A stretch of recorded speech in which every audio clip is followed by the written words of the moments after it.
The portal. You arrive on the island. Are you ready for an adventure? Your morning has started like any other morning you have had before. Your alarm has gone off and you're still half asleep. You drag yourself out of bed and begin your morning routine. However, this morning will not be like any morning you have had before. You walk into your kitchen to get breakfast and there is a strange light. Still bleary-eyed, you don't notice it at first. Your brain assumes it is the early morning sun pouring through the kitchen window. It's the warmth you first notice. The light doesn't quite reach the ceiling, nor does it quite reach the floor. Most people wouldn't see this light, but you are different. You are a daydreamer and a mischief-maker. You have an open heart and an open mind, and your natural curiosity draws you towards the glowing light. You can't resist going for a closer look. This light is a doorway, a magical portal that transports you to the Isle of Neverwas. Travelling through the portal to the Isle of Neverwas is a unique experience for each person and is difficult to describe. I will do my best. The doorway you have discovered in your kitchen has a particular glow. It looks cosy and inviting, and it feels warm. The best way I can describe it is it feels like the sensation of sunlight filtered through your closed eyelids on a sunny day, with a hint of a breeze dancing across the bare skin of your face and arms. You never quite reach the light. Somehow, as you approach it, just reaching the edges, you are transported. Later, you will remember something else. The moment you step towards the glow, you are filled with a beautiful, fuzzy feeling of contentment, a wondrous moment of joy, making your spirit feel lighter. When travelling Ava first travelled through the portal, she described that happy feeling. It was a memory of spending the day at the beach with friends, eating fish and chips. The warmth of the air touching her face, and the smell of salty sea air, one of her favourite smells and one of her happiest memories. What is your happiest moment, dearest daydreamer? Take a deep breath and keep hold of that feeling for as long as possible. You are no longer in your kitchen. In the blink of an eye, you have arrived on the Isle of Neverwas. Grateful that you have at least remembered to put on your slippers this morning. It can be disorienting the first time you travel through a magical portal. Let's take a moment to get our bearings. It's okay. There is a tall standing stone just over to your left. Let's lean against that for a moment. Can you feel the cool, rough surface? This will help you, I promise. Where you arrive on the island will depend on where you have entered the portal. Sometimes it is tiny, but as it grows a little bit bigger, animals and people might find themselves transported by accident. We are not sure of the exact science. The portal doesn't transport everyone to the island that comes into contact with it. Even though there are many mysteries yet to be answered, we do know that the portal is always connected somewhere to the UK. Sometimes, but not often, it grows large enough for entire buildings to be carried to the island. We don't know if other countries have their own magical doorways that take people to alternative islands. Maybe they do. We just don't know yet. Sometimes the islanders will see a ship or a boat off in the distance out at sea. The Science Institute is busy researching the portal and is trying to identify patterns. For example, when someone arrives on Bubble Beach, have they always entered the portal from Tenby? Just in case you are wondering, Tenby is a harbour town in southwest Wales. That is a lot of information. Are you okay? You are in luck, my fellow traveller. You have arrived on the island in the same spot as travelling Ava. I have the directions to the nearest bus stop. Let's close our eyes for a moment and take a deep breath. You are in the middle of a field with lush green grass beneath your feet, damp with morning dew. You can feel the cold, wet sensation of the water droplets being absorbed by your slippers. Give your toes a wiggle. Can you smell the rich, damp earth and the sweet grass? It is a warm morning. When you are ready, open your eyes slowly and cast your gaze around you. Do you think that cloud looks a bit like a frog? The big fluffy one. Look at that beautiful blue sky. Take another slow, deep breath. It is time for us to start exploring. If you're ready for an adventure, you can always go back through the portal, finish your breakfast, and go about your day as if nothing happened. I knew you were an adventurer. Let's get going.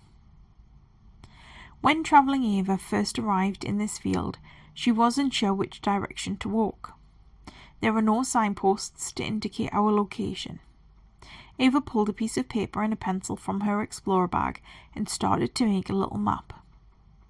We are using her directions to get us to the bus stop. I know you can't see the road from here, but trust me, it is there.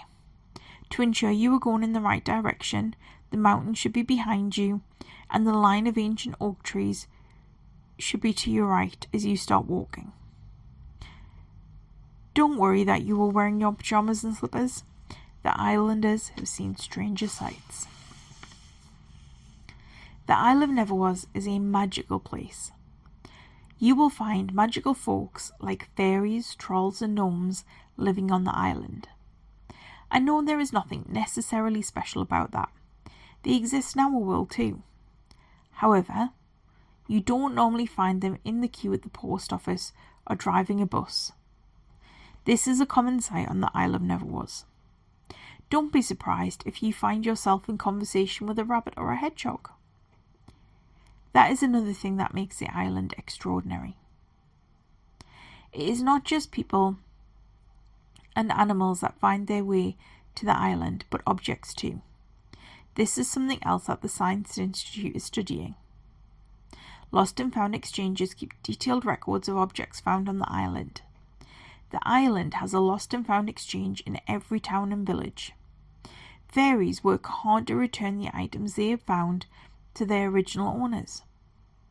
2 items they've stopped returning to their homes are forks and odd socks. Nobody knows why so many forks and odd socks appear on the island. Sometimes the portal appears regularly in the same place.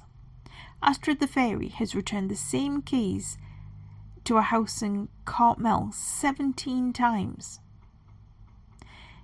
It has a distinctive keychain, a neon pink pom-pom. This was added after the 4th time they appeared on the island, presumably so they would be harder to lose. Astrid keeps returning them to the tray on the bookcase rather than the hook on the wall. They will not take the hint. Astrid has considered leaving a note, but she is not sure if that would be helpful. They probably think they have a ghost. Maybe they do. The family living in the house in Cartmel might have taken the hint. They do put their keys on the little tray on the bookshelf, and it is a ghost that keeps hanging them on a hook by the door. Astrid only knows one ghost, who is called Dottie. Dottie likes to play pranks. Moving keys around is something Dottie would do. We are almost at the road, just a little further to walk. Nobody can explain why so many socks find their way to the island. Why are they not in pairs?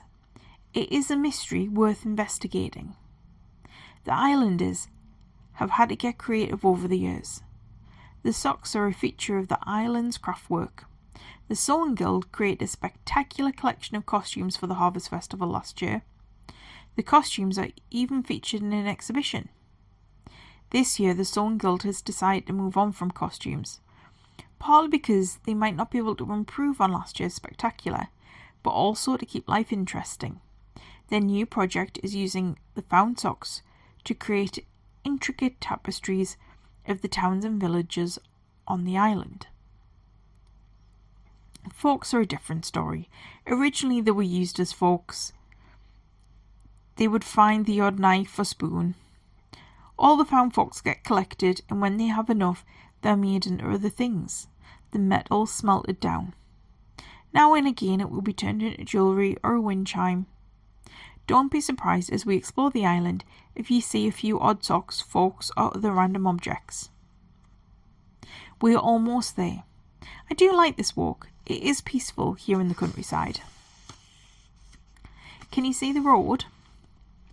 If you look to your left, you will see a stile we can use to climb over the fence. We have another couple of minutes before the bus arrives. We need to cross the road. Don't forget to look left and right and left again.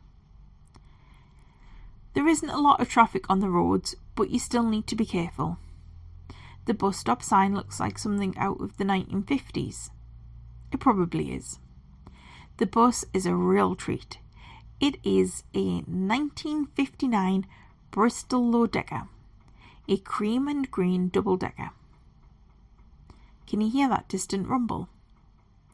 That is the bus. Quick, now we don't want to miss it. We are going to Slumber-on-Sea. Don't worry that you haven't got any money with you. Our bus driver is a troll called Stan. Let him know that you are a friend of Travelling Ava, and then you can take your seat. Who will you sit next to? Is he the tree sprite or little mouse? We are going to Slumber-on-Sea. Rest for a while. Our next stop will be lively. Thank you for joining me on the Isle of Neverwas. And until we meet again, take care, my beautiful daydreamers, mischief makers, and restless souls.